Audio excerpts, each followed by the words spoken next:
온전히 바친 물건이 있나니 너희가 그 온전히 바친 물건을 너희 가운데에서 제하기까지는 내 원수들 앞에 너희 맞서지 못하리라. 아멘. 청소년 학생들을 만나다 보면 우리 공통적인 신앙 고민을 들을 수가 있습니다. 바로 수련회 후의 삶에 대한 고민이에요. 수련회 때는 뜨거운 말씀의 은혜와 또 기도의 응답을 받습니다.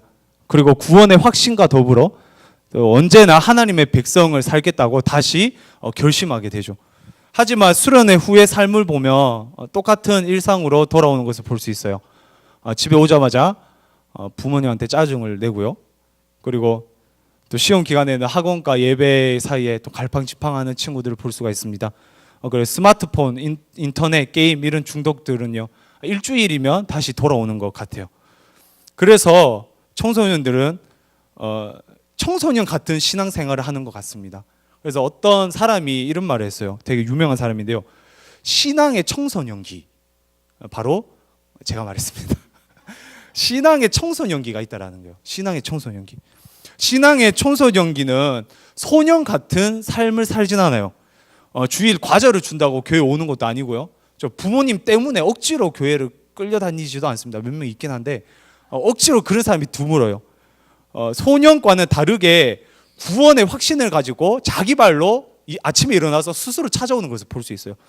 그렇다고 신앙의 청소년기에 있는 사람들은요, 성숙한 성인의 신앙이라고 하기에는 조금 무리가 보입니다. 무리 있어 보입니다. 신앙의 어른들처럼요, 공예배를 기대하는 그런 마음으로 한 손에 성경을 들고 이렇게 찾아오는 것이 아니라, 또 매일의 삶에서 하나님과 동행하는 그런 삶의 예배를 드리는 것이 아니라 좀 왔다 갔다 하는 그런 좀 부족한 모습을 보인다는 거예요. 그래서 그들을 신앙의 청소년기에 있다라는 게 표현해도 무방한 것 같습니다. 그러니까 육신의 청소년이 아니라 신앙에서도 청소년기가 있다라는 거예요. 그러니까 여기에 청소년들이 왔는데요, 몇 명이 와 있어요. 여기 앞에도 있고, 얘들이 돌연변이라고 합니다. 이런 학생들은 신앙의 돌연변이, 자기 발로 스스로 찾아와서 기도를 하러 오는 것은 신앙의 청소년기 아니라 돌연변이 신앙을 가졌다고 표현할 수 있는 것 같습니다. 어쨌든 저희도 그와 같이 신앙의 청소년기를 겪을 때가 많은 것 같습니다. 성경을 읽고 예배를 드립니다. 그리고 가정 예배도 드리고 또 큐티를 하고 기도를 합니다. 그런데 일주일의 삶을 돌아보면요, 하나님을 잊어버리고 살 때가 너무나도 많습니다. 개인의 연약한 부분 때문에요, 하나님을 버릴 때가 많고요. 저 영적인 싸움에서 실패하고 패배할 때가 너무나도 많다라는 거예요. 이런 모습이 바로 우리 모두의 모습이 아닐까 생각합니다. 청소년 친구들이 아닌 우리 모두의 모습이 아닐까 생각합니다. 이런 신앙의 청소년기에 있는 사람들에게 필요한 것이 있어요. 매일매일 하나님의 임재를 경험하는 것, 하나님의 함께 하심을 경험하는 것. 우리가 하나님 앞에 한 걸음 나아갈 때, 그리고 하나님께서 우리에게 찾아오실 때, 예배 가운데, 기도 가운데, 말씀 가운데 하나님께서 찾아오실 때, 우리는 이 신앙의 청소년기에서 벗어나 성숙한 신앙의 성숙한 그리스도인으로 다시 태어날 수 있다는 거예요. 더 성숙할 수 있다는 겁니다. 오늘 이 시간, 오늘 기도의 시간, 말씀 가운데서, 기도 가운데서 이런 시간이 되었으면 좋겠습니다. 신앙의 청소년기가 아니라 신앙의 성숙을 경험하는, 하나님의 임재를 경험하는 그런 뜨거운 시간 되시길 간절히 소망합니다. 오늘 여호수아 7장은 매우 신나게 시작하고 있어요. 왜냐하면 6장에서 드디어 첫 발을 내딛고 땅을 차지하게 됩니다. 약속의 땅, 하나님의 나라, 하나님의 땅을 차지하게 되죠. 이스라엘은 여호수아 1장부터 6장까지요, 승승장구하는 것을 볼 수 있습니다. 이것은 하나님과 함께하는 승리였어요.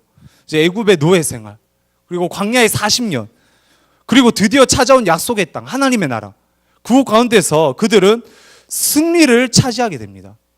이것은 구원의 감격이었어요. 하나님께서 함께 하신 것이었고, 하나님의 뜻이 하늘에서 이룬 것처럼 땅에서도 이루어지는 그런 은혜로운 시간이었습니다.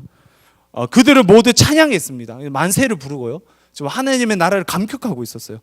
하지만 그 기쁨도 잠시, 오늘 읽은 본문의 앞에 말씀을 보면요, 5절입니다.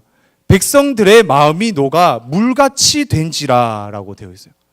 이스라엘 백성들의 마음이 단단했는데 녹아서 물처럼 흐물흐물하게 잡을 수도 없을 정도로 그렇게 되었다라는 거예요.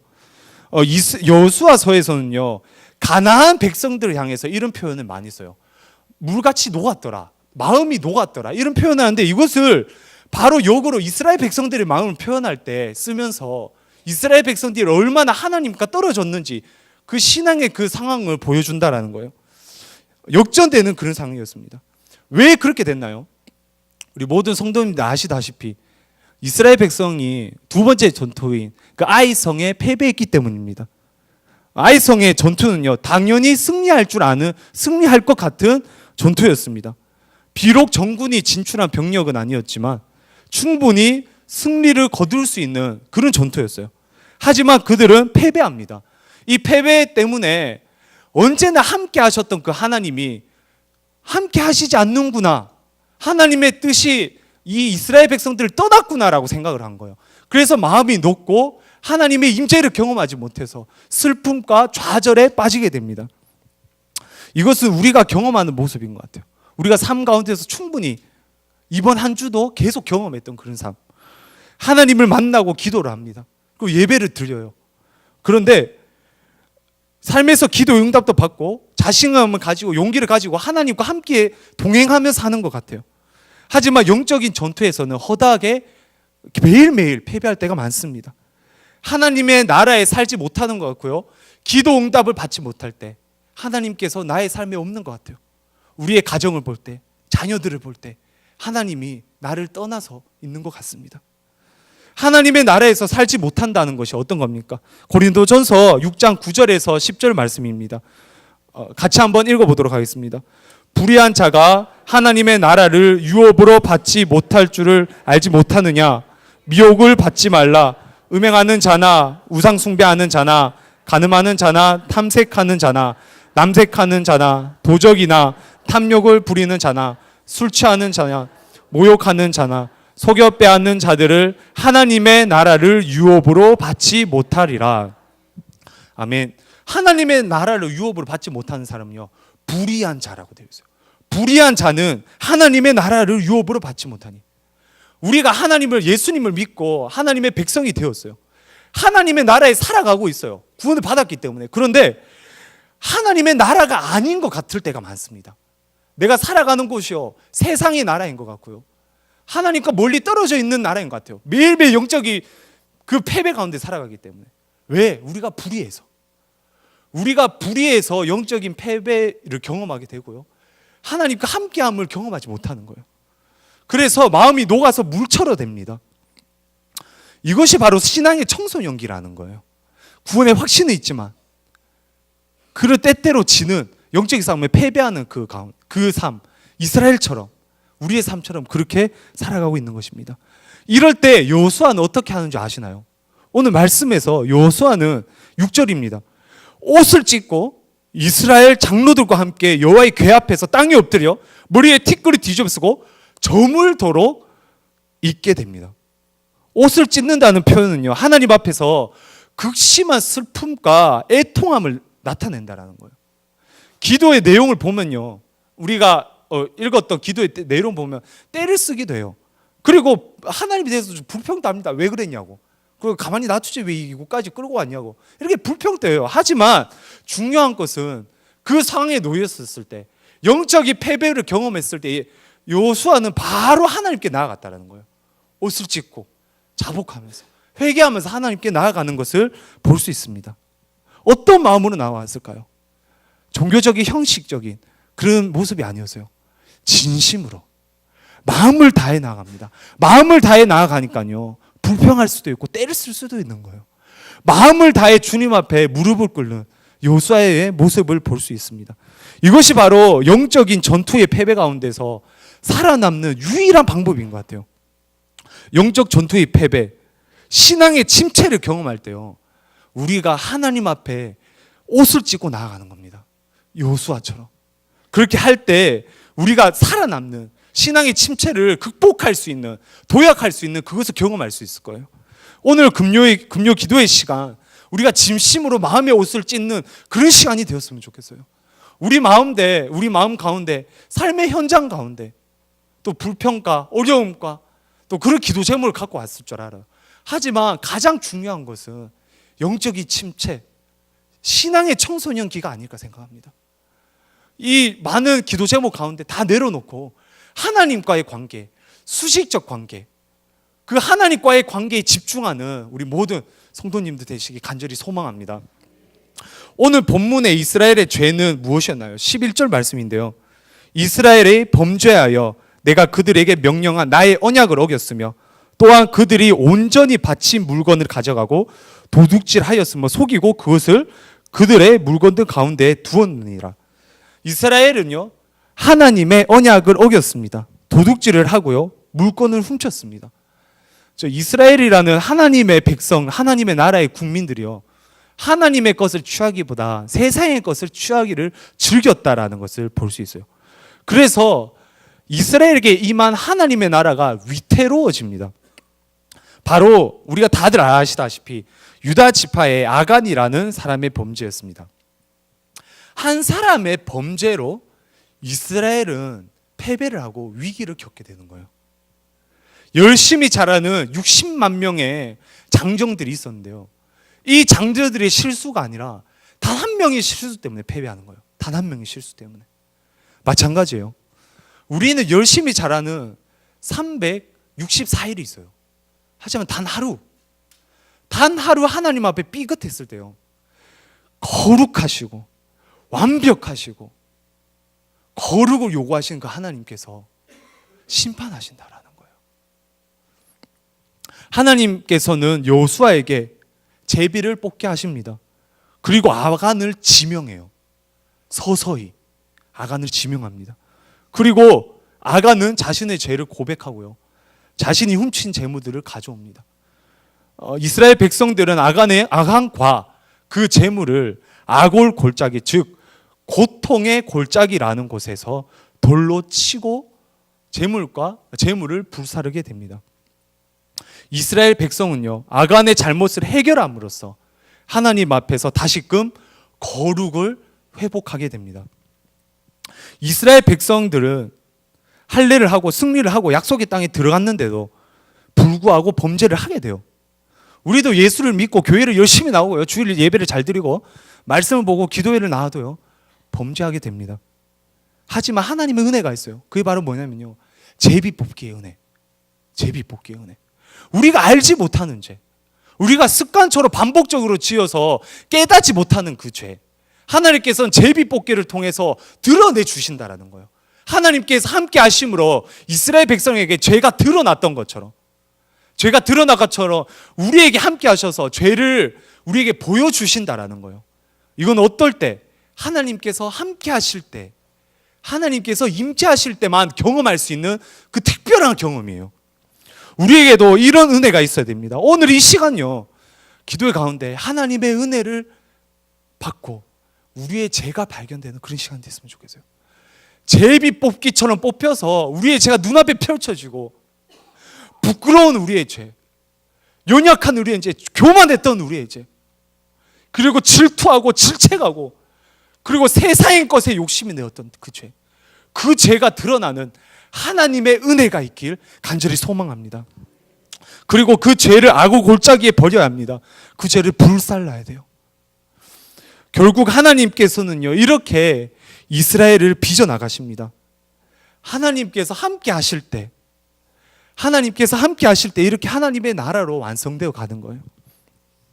이미 그들은 하나님의 나라였고 완성되어지진 않았지만 서서히 하나님의 그 거룩 앞에 거룩을 닮아가는 그런 모습을 보여줍니다.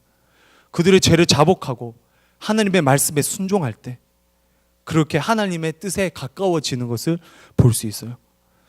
우리 또한 우리의 연약한 부족과 탐욕, 욕심, 교만, 이런 여러 가지 알 수 없는 그 죄, 불의한 죄, 하나님의 나라를 유업을 받지 못할 부족한 죄, 이 죄를 자복하고 하나님의 말씀에 순종하여 그렇게 하나님의 임재를 경험하는 그런 뜨거운 시간이 되어야 합니다. 이안유라는 것이 있습니다. 쉬운 말로 역파도라고 해요. 파도가 바다에서 육지로 온다면 반대로 육지에서 바다로 이렇게 돌아가는 이런 것을 이안유라고 해요. 그래서 그 바다에서 사람들이 대부분 다 죽으면 이 이안류 때문에 죽는다고 합니다. 계속 놀고 있다가 갑자기 그 바다 깊은 곳으로 빠져가게 되는 거죠. 그래서 이 마린보이 박태환 선수도 그리고 아시아의 물개 조련 씨도 이런 그 이안류 파도를 만나면요 쉽게 헤엄을 치지 못한다고요. 이렇게 무시무시한 이안류의 대처 방법이 있어요. 우선 이안류 파도를 만나면요 당황하지 않고 헤엄을 치지 않습니다. 그리고 이안류 흐름을 보면서 이렇게 밖으로 서서히 나아가요. 이안류가 한 30m라고 하더라고요. 지름이 30m래요.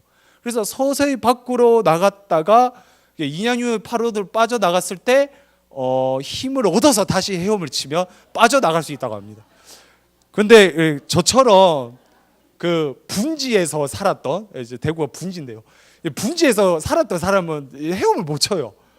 기껏해야 뭐 그냥 수영장에서 까짝까짝 노는 게 다기 때문에 이제 바다와 친하지 않습니다. 그렇다면 어떻게 해야 될까요? 그냥 힘을 빼고 기다리는 거예요. 안간 뭐 힘을 쓰지 않고 기다리는 거예요. 안간 힘을 쓰면요 탈지나 위험이 있다라고요. 어쩌면 우리의 모습과 똑같아요. 우리의 죄는 이안류 파도처럼요 하나님과 멀리해요. 생명과 멀게 만들어 버립니다. 그래서 순식간에 하나님과의 거리가 싹 멀어져 있어요. 다가갈 수 없는 것처럼 보여요. 이럴 때 어떻게 해야 됩니까?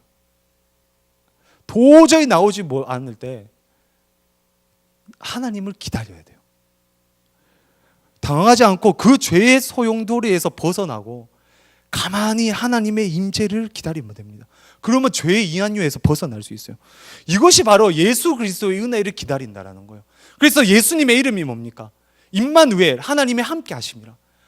예수님의 은혜를 기다린다는 것은 하나님의 함께 하심을 기다린다는 거예요. 하나님의 임재를 기다린다는 거예요. 하나님께서 함께 하실 때 회개할 수 있는 겁니다. 아까 함께 읽은 말씀 고린도전서 6장 9절 10절 말씀에는 불의한 자가 하나님의 나라를 유업으로 받지 못한다고 했어요. 그 다음 구절이 이렇습니다. 우리 함께 읽어보도록 하겠습니다. 너희 중에 이와 같은 자들이 있더니 주 예수 그리스도의 이름과 우리 하나님의 성령 안에서 씻음과 거룩함과 의롭다 하심을 받았느니라. 아멘. 불의한 자가 있는데요 예수 그리스도의 이름과 성령 안에서 씻음과 거룩함과 의롭다 하심을 받았느니라. 우리 모두 금요 기도회 가운데 우리의 기도 제목을 가지고 나올 줄 알아요. 하지만 오늘 이 시간은 잠시 내려놓고 말씀에 따라 하나님의 초청하고 하나님의 임재, 임마누엘의 그 하나님을 기대하는 시간이 됐으면 좋겠어요. 그리고 우리가 지었던 많은 죄악들, 제비뽑기처럼 우리의 죄악들이 드러나서 그 멀었던 하나님과 관계가 회복되고 그리고 그 하나님의 풍부한 은혜를 경험하는 그런 귀하고 복된 시간이 되시기 간절히 소망합니다. 우리 함께 기도하도록 하겠습니다. 우리 먼저 오늘 기도회를 위해서 함께 기도하도록 하겠습니다. 오늘 기도회 시간 가운데 하나님 함께하여 주시옵소서. 임마누엘의 하나님을 필요합니다. 하나님, 세상의 근심과 세상의 걱정, 세상의 그 자녀의 그 가족 문제 이런 것들이 아니라 우리의 가장 큰 문제는 하나님과의 멀어졌던 그 청소년기 같은 신앙, 하나님과 멀어졌던 그 신앙의 모습이 아닌지 오늘 이 시간 하나님 요청합니다. 초청합니다. 우리의 죄를 제비뽑기처럼 드러내 주시옵소서. 그리고 하나님 함께해 주셔서 하나님 임재해 주셔서 회개의 경험, 진정으로 자복하는 은혜로운 경험이 있게 해달라고, 그렇게 하나님 함께 해달라고, 오늘 기도의 시간에 하나님 함께해서 은혜 부어달라고 다 같이 주여 세 번 외치고 간절히 기도하도록 하겠습니다.